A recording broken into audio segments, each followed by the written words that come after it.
આકાશવાણી ભુજ સ્થાનિક સમાચાર આરતી ભટ્ટ વાંચે છે. નમસ્કાર. ગૃહ રાજ્યમંત્રી હર્ષ સંઘવીએ રાજ્યમાં રાજકોટમાં ટીઆરપી ગેમઝોન જેવી દુર્ઘટના પુનઃ ન સર્જાય તેની તકેદારીના ભાગરૂપે રાજ્યભરમાં ખાસ તપાસ કરવા અને કડક પગલાં ભરવા સૂચના આપી છે. રાજ્યભરમાં ગેરકાયદે ચાલતા ગેમઝોનના માલિકો પાસે અગ્નિશામક દળનું ના વાંધા પ્રમાણપત્ર ન હોય તો તેમની સામે પ્રાથમિક તપાસ અહેવાલ નોંધવા સંઘવીએ તમામ પોલીસ કમિશનર અને જિલ્લા પોલીસ વડાઓને કડક સૂચના આપી છે.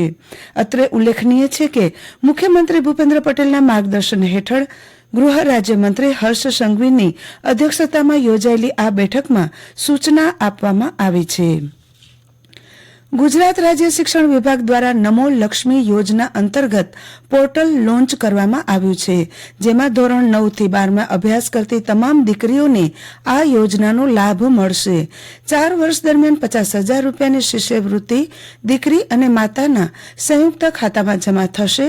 આ અંગેની વિગતો આપતા જિલ્લા શિક્ષણ અધિકારી સંજય પ્રમાણે જણાવ્યું હતું.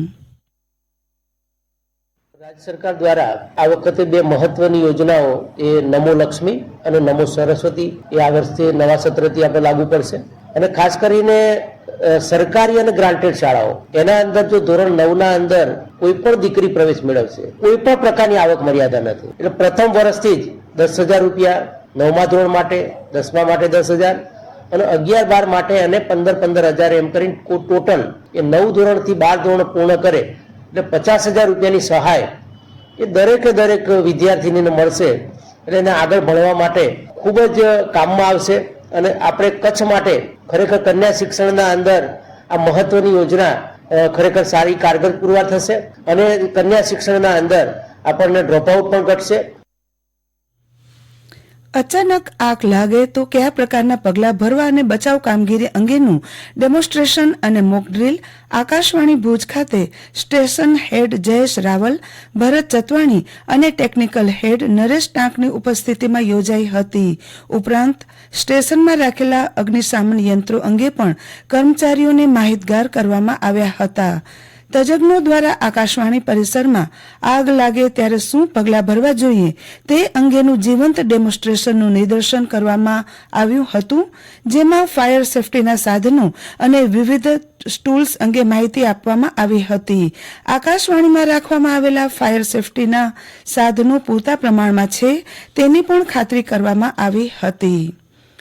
રાપર પોલીસ મથક ખાતે આજે પૂર્વ કચ્છ જિલ્લા પોલીસ વડા સાગર બાગમાર દ્વારા વાર્ષિક ઇન્સ્પેક્શન અંતર્ગત મુલાકાત લેવામાં આવી હતી. રાપર પોલીસ મથકના તમામ રેકોર્ડનું ઇન્સ્પેક્શન કરવામાં આવ્યું હતું.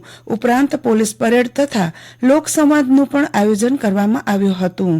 આ સિવાય ફતેહગઢ તથા રવ આઉટપોસ્ટનું ઇન્સ્પેક્શન કરવામાં આવ્યું હતું. આરટીઈ હેઠળ ત્રીજા રાઉન્ડમાં 39 બાળકને ખાનગી શાળાઓમાં પ્રવેશ અપાયો છે અને આગામી 3 જૂન સુધી પ્રવેશ મેળવી લેવા વાલીઓને જણાવાયું છે. જિલ્લા પ્રાથમિક શિક્ષણાધિકારી ભૂપેન્દ્રસિંહ વાઘેલાએ જણાવ્યું હતું કે કચ્છ જિલ્લામાં બીજા રાઉન્ડમાં વિદ્યાર્થીઓને પ્રવેશ આપવામાં આવ્યો હતો. તે રાઉન્ડમાં પ્રવેશ ન લીધેલા તથા અન્ય ખાલી રહેલી જગ્યાઓ પર બીજા રાઉન્ડની પ્રવેશ પ્રક્રિયામાં 39 વિદ્યાર્થીઓને પ્રવેશ આપવામાં આવ્યો છે. વાલીઓને RTE.ORP ગુજરાત.com પોર્ટલ પરથી એડમિટ કાર્ડ ડાઉનલોડ કરી 3 જૂન 2024 સુધી શાળામાં જરૂરી અસલ આધારો દર્શાવી શાળામાં પ્રવેશ મેળવી લેવાનો રહેશે, અન્યથા પ્રવેશ રદ થશે. ભુજની સરકારી એન્જિનિયરિંગ કોલેજ ખાતે 4 જૂનના સવારે 8 વાગ્યાથી મતગણતરી પ્રક્રિયાનો આરંભ થશે. આ કામગીરી માટે રિઝર્વ સહિત 2000 જેટલા સ્ટાફને ફરજની સોંપણી કરવામાં આવી છે, જેમાં માઇક્રો ઓબ્ઝર્વર સહિતનો સમાવેશ થાય છે. મતક્ષેત્ર દીઠ ગોઠવાયેલી 14 ટેબલમાં મતગણતરી સ્ટાફ તેમજ તેમના પર સઘન મોનિટરિંગ માટે માઇક્રો ઓબ્ઝર્વરની નિયુક્તિ કરાય છે. આ તમામ સ્ટાફને તાલીમબદ્ધ કરી દેવામાં આવ્યા છે. સ્થાનિક સમાચાર પૂરા થયા. નમસ્કાર.